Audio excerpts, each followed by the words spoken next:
The Holocaust. Anti-Semitism is a discrimination or hostility, sometimes violent, towards Jewish people. Adolf Hitler in Nazi Germany. Hitler in Germany made anti-Semitism an official policy of the government against the Jews of Europe.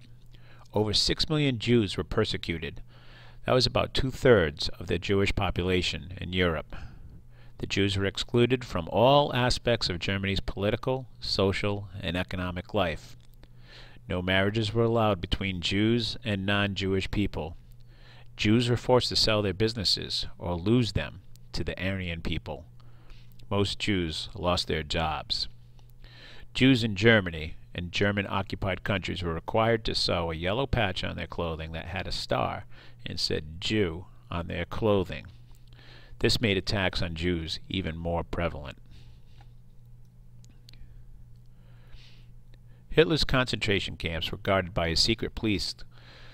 The force was called the Schutzstaffel, or the SS.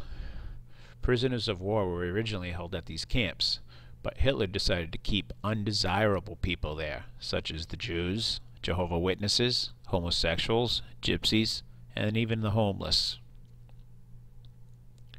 Kristallnacht is Night of the Broken Glass. This is a reference to the broken windows in Jewish businesses and homes. Hitler's army went and ransacked, looted, and destroyed Jewish homes, businesses, and synagogues. Thousands were arrested and sent to concentration camps. The German advance on Poland brought 2 million more Jews under German control.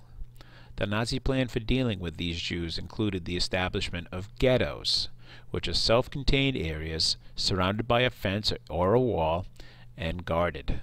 The Jews of Poland were forced into the Warsaw Ghetto, which was an area topped with barbed wire and guarded by the Germans.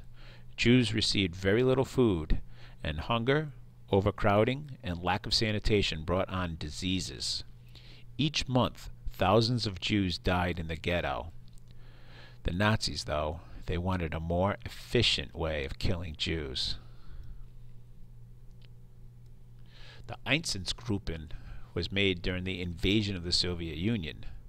Hitler ordered these mobile death squads to shoot communist political leaders and any Jews in German-occupied areas. Typically, the Nazis would round up their victims, bring them to open pits, or sometimes even make them dig the pits, and then shoot them and bury them. The Nazis killed more than 33,000 Jews in 2 days. The life expectancy of a Jewish prisoner at Auschwitz was a few months. Men and women's heads were shaved, and they were given tattoos on their arms giving them a number. That's all they were, was a number. Diseases swept through these camps, and many died from torture or the hard work that they did. Selections was when the Germans would take the weak prisoners to the gas chambers. Afterwards, the Allies arrested the Nazis and conducted the Nuremberg trials in November of 1945. Of 24 Nazi defendants, 12 were convicted and received the death sentence. The trials established the principles that individuals must be responsible for their own actions despite a time of war.